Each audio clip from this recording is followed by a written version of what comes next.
Question 11. A TV tower stands vertically on a bank of a canal from a point on the other bank directly opposite to the tower.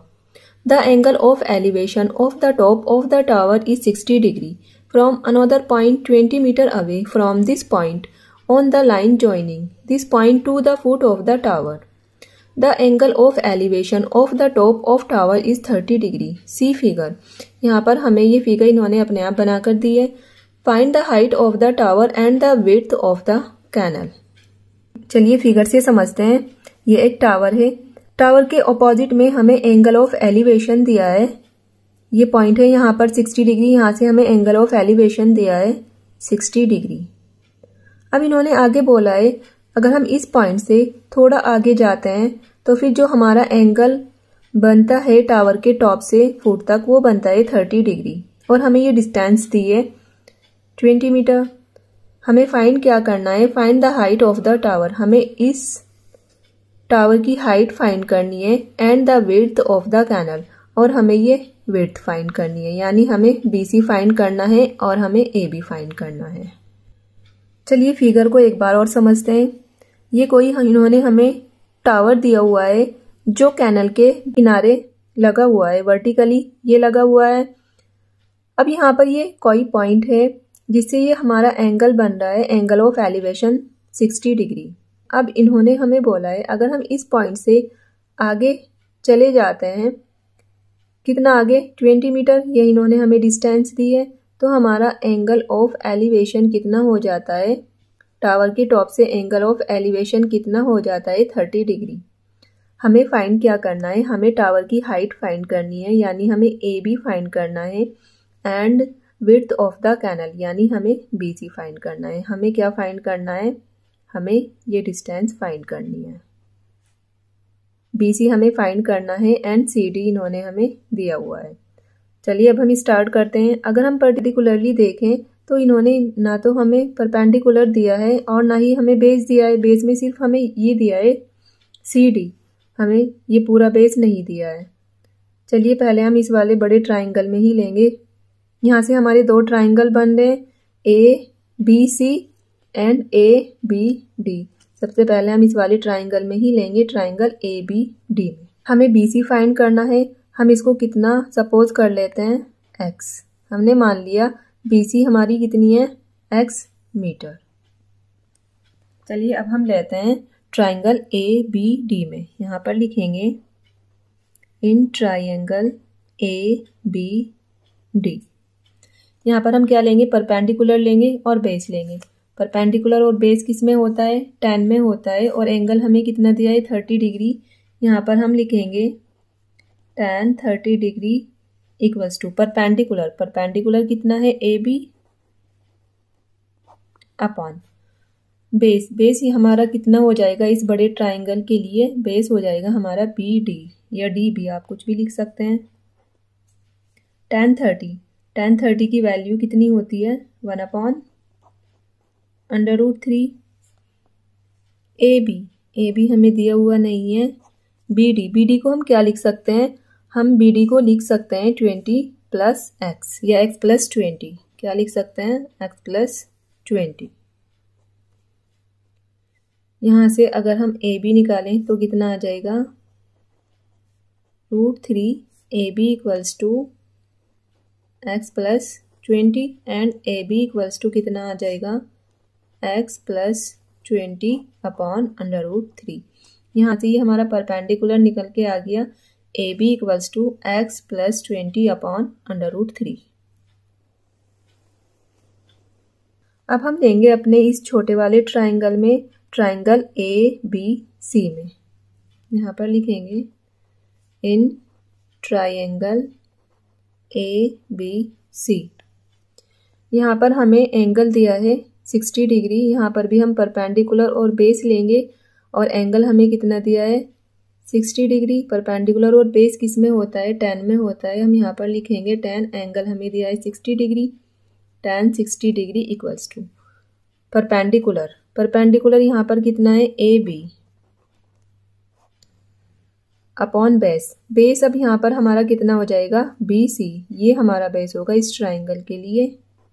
यहाँ पर लिखेंगे हम BC। tan 60 की value होती है √3 AB की value हमने अभी ये निकाली है यहाँ से, तो हम इस वैल्यू को रख लेंगे। ये कितनी आई है x + 20 और अपॉन में √3 BC, ये अपॉन में ये यहीं पर मल्टीप्लाई करके लिख लेंगे BC हमने कितना सपोज किया था x। अब यहाँ से हम क्रॉस मल्टीप्लाई करेंगे √3 की, जब हम √3 से मल्टीप्लाई करेंगे ये आ जाएगा 3 और into x, 3x equals to ये आ जाएगा x + 20। 3x, इस x को इधर लेकर आएंगे ये माइनस हो जाएगा, -x इक्वल्स टू 20, माइनस करेंगे x, ये हो जाएगा 2x equals to 20 and x equals to 20 upon 2, 2 10 20, x equals to यहाँ से हमारा कितना आ गया है, यहाँ से x हमारा कितना निकल कर आया है x इक्वल्स टू 10। x की वैल्यू कितनी आ गई है 10, यानी BC हमारा कितना आ गया है, BC इक्वल्स टू, यहाँ से BC हमारा कितना आया है, BC equals to 10 metre. Width of canal हमने निकाल ली है। विड्थ ऑफ कैनल कितनी आई है, ये हमारी विड्थ ऑफ कैनल थी, ये कितनी आई है हमारी 10 मीटर। अब हमारे पास यहाँ से ये x की वैल्यू आ गई है और हमें अपना क्या फाइंड करना है, हाइट ऑफ टावर भी फाइंड करनी है, यानी हमें AB भी फाइंड करना है। तो ये x की वैल्यू हम जहाँ हमने AB निकाला है वहाँ पर रख देंगे। AB इक्वल्स टू कितना था हमारा x + 20 अपॉन √3 इक्वल्स टू, यहाँ पर हम x की वैल्यू पुट करेंगे। x की वैल्यू हमारी कितनी आई है 10 + 20 अपॉन √3, ये हो जाएगा 10 + 20 30 अपॉन √3। यहाँ पर हम रेशनलाइज करेंगे, √3 से ऊपर मल्टीप्लाई एंड √3 से नीचे multiply.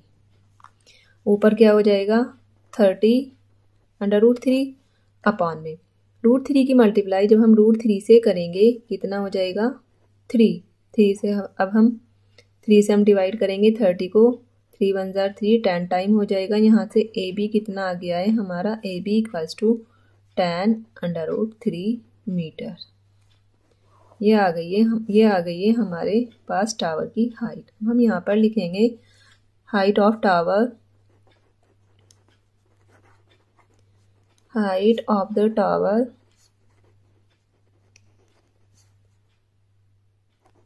is 10 √3 meter and width of the canal is, ये कितनी आई थी हमारे पास 10 मीटर। यही दोनों हमें फाइंड करना था, हाइट ऑफ टावर हमें फाइंड करनी थी एंड विड्थ ऑफ कैनल हमें फाइंड करनी थी, जो हमारे पास निकल के आ गई है। हाइट ऑफ टावर कितनी आई है 10 √3 metre and width of canal कितनी आई है 10 मीटर। चलिए अब हम चलते हैं नेक्स्ट क्वेश्चन पर। Question 12, from the top of a 7 metre high building the angle of elevation of the top of a cable tower is 60 degree and the angle of depression of its foot is 45 degree. Determine the height of the tower. यहाँ पर हमें एक building दी है जिसकी height कितनी given है 7 metre और angle of elevation दिया है टावर के टॉप से 60 degree and angle of depression दिया है टावर के फुट से 45 degree. Determine the height of the tower. अभी तक जितने भी क्वेश्चन हमने किए हैं हमें एंगल ऑफ एलिवेशन दिया था, यहाँ पर हमें एंगल ऑफ डिप्रेशन भी दिया है। एंगल ऑफ डिप्रेशन क्या होता है, सबसे पहले एंगल ऑफ एलिवेशन मैं आपको बता चुकी हूँ क्या होता है। एंगल ऑफ एलिवेशन होता है जब हम किसी ऑब्जेक्ट को नीचे से ऊपर देखते हैं, किसी चीज के टॉप को देखते हैं। सपोज कोई टावर है और हम ग्राउंड पर खड़े हैं, अगर हम उस टावर के टॉप को देखें तो जो एंगल बनता है वो होता है angle of elevation. Angle of depression क्या होता है, एंगल ऑफ डिप्रेशन होता है जब हम ऊपर से किसी ऑब्जेक्ट को नीचे देखते हैं। कोई ऑब्जेक्ट नीचे है और हम ऊपर से उसको देख रहे हैं तो वो होता है एंगल ऑफ डिप्रेशन। सपोज हम किसी टावर पर खड़े हैं और टावर से हम किसी ऑब्जेक्ट को नीचे देखते हैं तो वो होता है एंगल ऑफ डिप्रेशन। चलिए फिगर बनाकर समझते हैं, फिगर से और अच्छे से क्लियर हो जाएगा। सबसे पहले हमें दी है 7 मीटर हाई बिल्डिंग। यहाँ पर हम बनाएंगे, ये हमारी बिल्डिंग हो गई है जिसकी हमें हाइट गिवन है 7 मीटर। और एक हमें केबल टावर दिया है, इसके ऑपोजिट है, यहाँ पर है ये केबल टावर है, ये हमने बना लिया है। नेमिंग कर लेते हैं, ये A, B, C एंड ये हो गया D। अब आगे इन्होंने दिया है angle of elevation of the top of the cable tower is 60 degree. यहाँ से ये एंगल ऑफ एलिवेशन दिया है 60 डिग्री।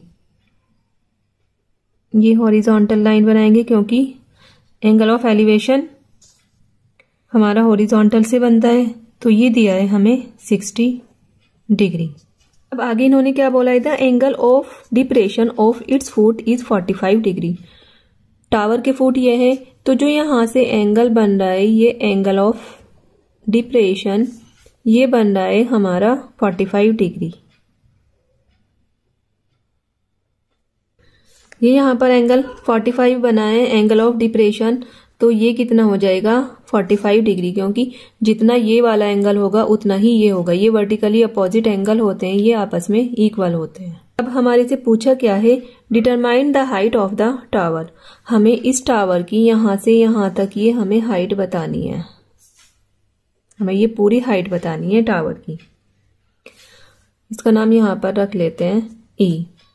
अब यहाँ पर जितना AB होगा उतनी ही क्या होगी CE होगा, यानी जितनी वैल्यू AB की है, ये पूरी बिल्डिंग है, EC भी हमारा कितना हो जाएगा 7 मीटर, क्योंकि जितना AB होगा उतना ही EC होगा, ऐसे ही जितना BC होगा उतना ही AE होगा। अब हमें फाइंड क्या करना है, हमें हाइट ऑफ टावर फाइंड करनी है, यानी हमें CD फाइंड करना है। और हमें क्या दिया है, हमें दिया है AB और इक्वल्स टू किसके होगा CE के। AB equals to CE equals to 7 metre. ऐसे ही अगर हम देखें AE किसके इक्वल होगा BC के, AE किसके इक्वल होगा BC के। अब हम लेंगे ट्राइंगल ABC में, क्योंकि यहाँ पर हमें परपेंडिकुलर गिवन है और हमें बेस फाइंड करना है। परपेंडिकुलर और बेस किस में होता है 10 में। हमें एंगल कितना दिया है 45, तब हम यहां से क्या निकाल सकते हैं बेस। हम लिखेंगे tan एंगल दिया है हमें 45, पहले लिख लेते हैं in triangle ABC, in triangle ABC। इस वाले ट्राइंगल को हम ले रहे हैं ABC। tan 45 एंगल हमें 45 डिग्री दिया है। tan क्या होता है परपेंडिकुलर, परपेंडिकुलर कितना है AB एंड बेस कितना है BC, perpendicular upon base, base है हमारा BC। tan 45 की वैल्यू होती है 1। AB हमें कितना गिवन है 7 और BC हमें फाइंड करना है। यहाँ से अगर हम क्रॉस मल्टीप्लाई करें BC कितना आ जाएगा हमारा, BC equals to 7 metre. BC की वैल्यू हमारे पास कितनी आ गई है 7 मीटर। अभी हमने देखा है BC किसके इक्वल है AE के, तो AE भी हमारा कितना हो जाएगा 7 मीटर। ये भी हमारा 7 मीटर हो जाएगा यहां से यहां तक। अब हम लेंगे इस ट्राइंगल में, ट्राइंगल ADE में, क्योंकि यहां से हमें EC तो पता है, अब हमें क्या निकालना है DE निकालना है। हमें यहाँ से बेस पता है, हमें परपेंडिकुलर निकालना है। फिर से हम क्या लेंगे tan, और एंगल हमें क्या दिया है 60। यहाँ पर हम लिखेंगे tan 60 डिग्री इक्वल्स टू, यहाँ पर पहले लिख लेते हैं इन ट्राइंगल, कौन से ट्राइंगल में हम ले रहे हैं ADE, in triangle ADE tan 60। tan क्या होता है परपेंडिकुलर, ट्राइंगल ADE में परपेंडिकुलर हमारा कितना है DE अपॉन बेस, बेस हमारा कितना है AE। tan 60 की वैल्यू होती है √3 DE हमें फाइंड करना है अपॉन AE कितना आया है हमारा 7 मीटर। यहाँ से क्रॉस मल्टीप्लाई करेंगे हम, कितना आ जाएगा, D E equals to 7/√3 metre. ये हमारे पास किसकी वैल्यू आ गई है, डी ई की। बट हमें फाइंड क्या करना है, हमें फाइंड करना है सी डी, टावर की हाइट हमें फाइंड करनी है, डी सी हमें फाइंड करनी है। हम यहाँ पर लिखेंगे D C equals to, D C को हम क्या लिख सकते हैं, सी ई प्लस ई डी। क्या लिख सकते हैं, सी ई प्लस ई डी। अगर हम सी ई और डी ई को प्लस कर दें तो हमारे पास क्या निकल के आ जाएगी, सी डी की वैल्यू। हम यहाँ पर लिखेंगे डी ई प्लस ई सी। हमने किस चीज को प्लस किया है, हमने यहाँ से यहाँ तक ये प्लस किया है और इसको प्लस किया है, इन दोनों को हमने प्लस किया है। यहाँ से हमारे पास सी डी की वैल्यू निकल कर आएगी। डी ई अभी हमने कितना निकाला है, 7/√3 प्लस ई सी हमें कितना गिवन है, 7। यहाँ से अगर हम 7 कॉमन ले लेते हैं तब हमारे पास अंदर क्या बच जाएगा, ब्रैकेट में √3 प्लस 7 बाहर कॉमन आ गया है 1। तो यहाँ से हमारे पास डी सी क्या आ गया है, 7/√3 प्लस 1 मीटर। ये हमारे पास आ गई है हाइट ऑफ टावर। यहाँ पर हम लिखेंगे height of the tower equals to 7 × √3 plus 1 metre. यही हमें फाइंड करना था। चलिए अब चलते हैं हम नेक्स्ट क्वेश्चन पर, क्वेश्चन नंबर 13 पर। Question 13, as observe from the top of a 75 metre high lighthouse from the sea level. Suppose ये यहाँ पर कोई सी लेवल है, यहाँ पर ये साइड में लाइट हाउस है जिसकी हमें हाइट गिवन है 75 मीटर। आगे इन्होंने क्या बोला है, the angle of depression of 2 ships are 30 degree and 45 degree. If one ship is exactly behind the other on the same side of the lighthouse, find the distance between 2 ships. इन्होंने बोला है light house के same side 2 ships हैं behind each other, यानी एक दूसरे के पीछे। सपोज एक शिप हमारा ये हो गया है, एक शिप हमारा ये हो गया है, ये दोनों एक दूसरे के पीछे हैं और लाइट हाउस के सेम साइड है। अब इन्होंने हमें एंगल ऑफ डिप्रेशन दिया है। एंगल ऑफ डिप्रेशन हमें कितना दिया है, एक 30 डिग्री दिया है एंड एक 45 डिग्री दिया है। पहले इनकी नेमिंग कर लेते हैं, ये A B C and D. अब इन्होंने क्या बोला है, the angle of depression of 2 ships are 30 degree and 45 degree. Top से जब हम नीचे देखते हैं तो एंगल ऑफ डिप्रेशन बनता है, यानी ये लाइट हाउस से हम किसको देख रहे हैं, शिप्स को। तो यहाँ से ये जो एंगल बन रहे हैं ये बन रहे हैं हमारे एंगल ऑफ डिप्रेशन, और ये किसके साथ बनते हैं, हॉरिजॉन्टल लाइन के साथ बनते हैं। ये हो गई है हमारी हॉरिजॉन्टल लाइन। अब अगर हम ए से डी को देखें तब हमारे पास जो ये एंगल बन रहा है, अगर हम ए से डी को देखें तो ये बन रहा है 30 डिग्री। एंड अगर हम इस शिप को देखें, यानी अगर हम ए से सी को देखें तो हमारा एंगल कितना बन रहा है, 45 डिग्री। जो हमारे एंगल ऑफ डिप्रेशन बनेंगे वो हॉरिजॉन्टल लाइन से बनेंगे, यानी ये वाला हमें कितना गिवन है, यहाँ से यहाँ तक ये हमें बोला है 45 डिग्री। ये हो गए हैं हमारे एंगल ऑफ डिप्रेशन। अभी ये पता है जितना एंगल ये होगा उतना ही हमारा एंगल ये होगा, ये होते हैं वर्टिकली अपोजिट एंगल। ये अगर हम यहाँ से देखें तो ये एंगल 30 है, ये वाला एंगल भी हमारा कितना हो जाएगा, 30 डिग्री। अगर हम यहाँ से देखें और यहाँ से देखें तो ये एंगल इस एंगल के अपोजिट है, तो ये भी कितना हो जाएगा, ये हो जाएगा हमारा 45 डिग्री। ये वर्टिकली अपोजिट एंगल होते हैं, वर्टिकली अपोजिट एंगल इक्वल होते हैं। अब हमें निकालना क्या है, find the distance between 2 ships. एक शिप्स हमारा यहाँ पर है, एक शिप्स हमारा यहाँ पर है, हमें ये डिस्टेंस फाइंड करनी है, यानी हमें सी डी फाइंड करना है। आई होप फिगर आपको अच्छे से समझ आ गई होगी। अब हम लेंगे इस छोटे ट्राइंगल में, ट्राइंगल ए बी सी में, क्योंकि यहाँ से हमें परपेंडिकुलर पता है, यहाँ से हम BC निकाल सकते हैं। लिखेंगे हम यहाँ पर in triangle ABC, triangle ABC। यहाँ पर हमें परपेंडिकुलर दिया है, हमें बेस निकालना है। परपेंडिकुलर और बेस किस में होता है? tan में। एंगल हमें कितना दिया है? 45। यहाँ पर हम लिखेंगे tan 45 degree equals to perpendicular कितना है हमारा? AB अपॉन बेस, बेस हमारा कितना है? BC। tan 45 की वैल्यू कितनी होती है? 1 इक्वल्स टू AB हमें कितना दिया है? 75 और BC हमें निकालना है। यहाँ से हम क्रॉस मल्टीप्लाई करेंगे, तब यहाँ से BC हमारा कितना आ जाएगा? BC equals to 75। BC की वैल्यू कितनी आ गई है हमारे पास? 75 मीटर। अब हम लेंगे अपने इस बड़े ट्राइंगल में, यहाँ से यहाँ तक कितनी आ गई है? 75। अब हम लेंगे अपने बड़े ट्राइंगल में, ट्राइंगल ABD में। यहाँ पर हम लिखेंगे इन ट्राइंगल ABD। एंगल हमें कितना दिया है? 30 डिग्री। यहाँ पर हमें परपेंडिकुलर दिया है 75 और BD हमें निकालना है। परपेंडिकुलर और बेस किस में होता है? tan में होता है। एंगल हमें 30 दिया है, यहाँ पर हम लिखेंगे tan 30 इक्वल्स टू परपेंडिकुलर है हमारा AB एंड बेस, बेस अब हमारा कितना हो जाएगा बड़े ट्राइंगल के लिए? BD।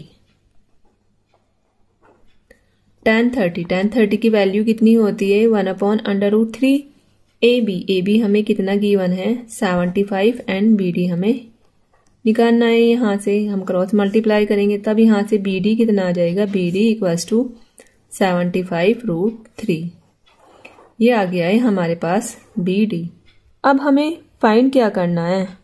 ये यहाँ से यहाँ तक अभी हमने निकाला है, ये कितना आया है हमारे पास? 75√3। BC अभी हमने निकाला था, BC आया था हमारे पास 75। अब हमें क्या निकालना है? हमें CD, हमें ये डिस्टेंस निकालनी है। तो हम CD हम कैसे निकाल सकते हैं? इस BD में से हम BC को माइनस कर देंगे। यहाँ से हम निकालेंगे CD equals to BD minus BC। क्या किया है हमने? हमें CD निकालना है। हमारा जो पूरा बेस है वो है BD में से हम BC माइनस कर देंगे, तो हमारे पास क्या निकल के आ जाएगी? CD। BD हमारा कितना आया है? 75√3 माइनस BC कितना आया है हमारा? 75। यहाँ से अगर हम 75 कॉमन ले लें, तब अंदर क्या बच जाएगा? √3 माइनस 1, क्योंकि 75 बाहर कॉमन आ गया है। ये आ गया है हमारे पास CD। ये आ गई है हमारे पास दोनों शिप के बीच की डिस्टेंस। यही हमें फाइंड करना था। यही हमारा आंसर हो जाएगा।